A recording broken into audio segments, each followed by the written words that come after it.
আসসালামু আলাইকুম। আজকে আমি আপনাদেরকে দেখাবো কিভাবে খুব চমৎকারভাবে ক্যাকড়া ভুনা তৈরি করবেন। এটা খুবই দুর্দান্ত টেস্ট। যারা কাঁকড়া পছন্দ করেন তাদের জন্য পারফেক্ট একটা রেসিপি। আর যারা কাঁকড়া পছন্দ করেন না তারা এখনই কেটে পড়েন। দেরি না করে শুরু করছি আজকের ভিডিও।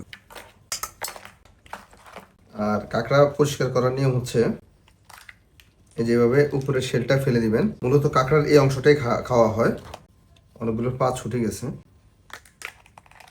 আবার এই যে নিচের এই অংশটা ফেলে দিতে হবে। তারপর আমি কাঁকড়াগুলো কেটে নিচ্ছি।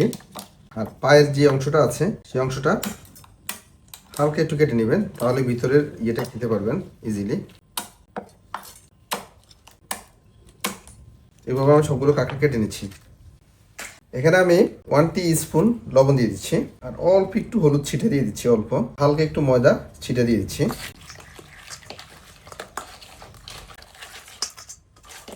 ওটা মাখানো শেষ। 5-6 মিনিট রেখে দিবেন। ওকে, তারপর আমি নেক্সট প্রসেসটা দেখাচ্ছি। তারপর একটা কড়াইতে আমি হাফ কাপ সয়াবিন তেল দিয়ে দিচ্ছি। তেলটা গরম হয়ে গেলে আমি কাঁকড়াগুলো দিয়ে দিচ্ছি।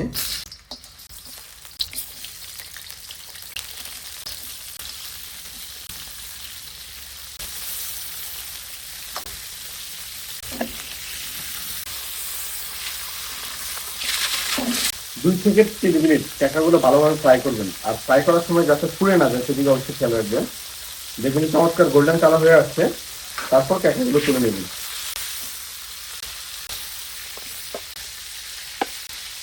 এভাবে আমি সবগুলো কাঁকড়া ফ্রাই করে নিচ্ছি। 1 কাপ পেঁয়াজ দিচ্ছি।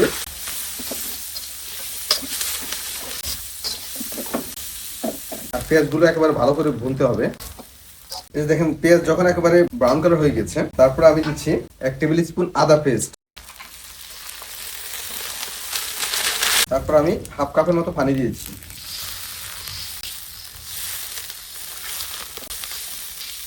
তারপর দিচ্ছি 1 টিস্পুন হলুদের গুঁড়া, আর দিচ্ছি 1 টিস্পুন মরিচের গুঁড়া। আর এখানে দিচ্ছি গরম মশলা, জাদুঘরি মাংসের মশলা। আপনারা যে কোনো গরম মশলা দিতে পারেন। আর এই মশলা নিতে চাইলে স্পাইসগুলোতে পেয়ে যাবেন। এটা দিচ্ছি 1 টিস্পুন থেকে একটু বেশি। আর এই মশলা দিয়ে যে কোনো মাংস রান্না করা যায়। তারপর ক্রাবগুলো দিয়ে দিচ্ছি, কাঁকড়াগুলো। এখানে আমি 1 পিস কাঁচা টমেটো দিচ্ছি, আর 5 পিস লাল কাঁচা মরিচ কেটে দিচ্ছি। এটা হচ্ছে লেবু পাতা, 2 পিস লেবু পাতা, 2-3 পিস। আর লেমন গ্রাস, এটা যদি থাকে দিবেন, না থাকলে প্রয়োজন নাই। তারপর পানি দিয়ে দিচ্ছি। পানিটা কাঁকড়া লেভেলে পর্যন্ত দিয়ে দিবেন। তারপর ঢাকনা দিয়ে 5-7 মিনিটের জন্য রেখে দিচ্ছি। আমি 5-6 মিনিট পর ঢাকনাটা খুলতেছি। লেমন লিফ, লেবু পাতা এগুলো সব তুলে নিতে হবে, কারণ এগুলো সব ঘ্রাণ কিন্তু অলরেডি কাঁকড়ার ভিতরে চলে গেছে, এগুলোর প্রয়োজন নেই।